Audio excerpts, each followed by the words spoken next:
नमस्कार दोस्तों, आज हम बात करेंगे साल 2025 में शरद पूर्णिमा कब है। 6 या 7 अक्टूबर। शरद पूर्णिमा की सही तारीख क्या है और इसका महत्व क्या है। आगे बढ़ने से पहले अगर आपने अभी तक मेरे चैनल को सब्सक्राइब नहीं किया है तो मेरे चैनल को प्लीज़ लाइक और सब्सक्राइब कर लें। तो आइए शुरू करते हैं। शरद पूर्णिमा हर साल अश्विन मास की पूर्णिमा तिथि को मनाई जाती है। इस साल शरद पूर्णिमा सोमवार 6 अक्टूबर को मनाई जाएगी। पूर्णिमा तिथि 6 अक्टूबर को दोपहर 12:24 पर आरंभ होकर 7 अक्टूबर को सुबह 9:18 तक रहेगी।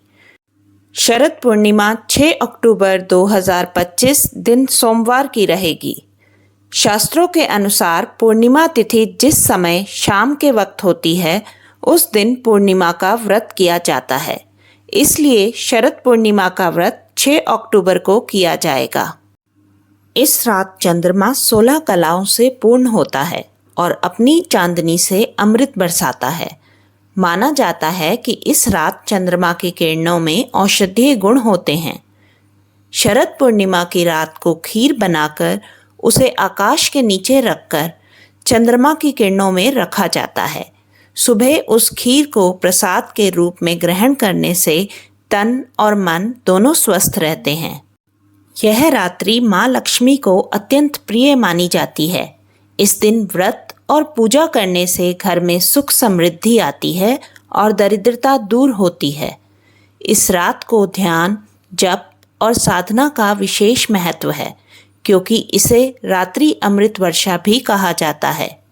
मान्यता है कि इसी रात भगवान श्री कृष्ण ने वृंदावन में गोपियों संग महाआनंदमयी रास लीला रचाई थी, इसलिए इसे रास पूर्णिमा भी कहा जाता है।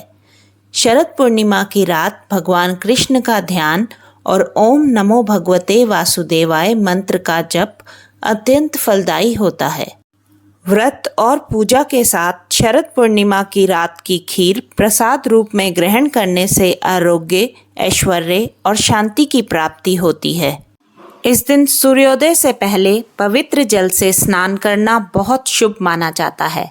यदि निकटतम नदी गंगा हो तो उसका स्नान विशेष फलदायी होता है।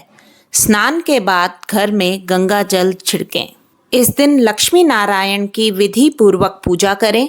घर में दीपक जलाएं, फल और फूल चढ़ाएं। पूजा करते समय मन में केवल शुभ कामनाओं और भक्ति का भाव रखें। शरद पूर्णिमा पर उपवास रखना अत्यंत लाभकारी माना जाता है। फलाहारी व्रत में तामसिक भोजन जैसे मांस, मदिरा, तंबाकू, चाय, कॉफ़ी और मसालेदार भोजन से परहेज करें।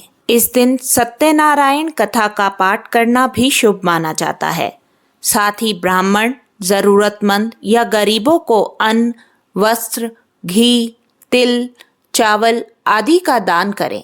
इसके अलावा घर के पास तालाब या जलाशय में दीप दान करना लाभकारी माना जाता है। शरद पूर्णिमा पर की गई पूजा और दान से जीवन में सुख, शांति और समृद्धि आती है। खीर खाने और चंद्रमा दर्शन करने से स्वास्थ्य अच्छा रहता है और शरीर में ऊर्जा बनी रहती है। इस दिन उपवास और साधना से मानसिक शांति मिलती है और आध्यात्मिक उन्नति होती है।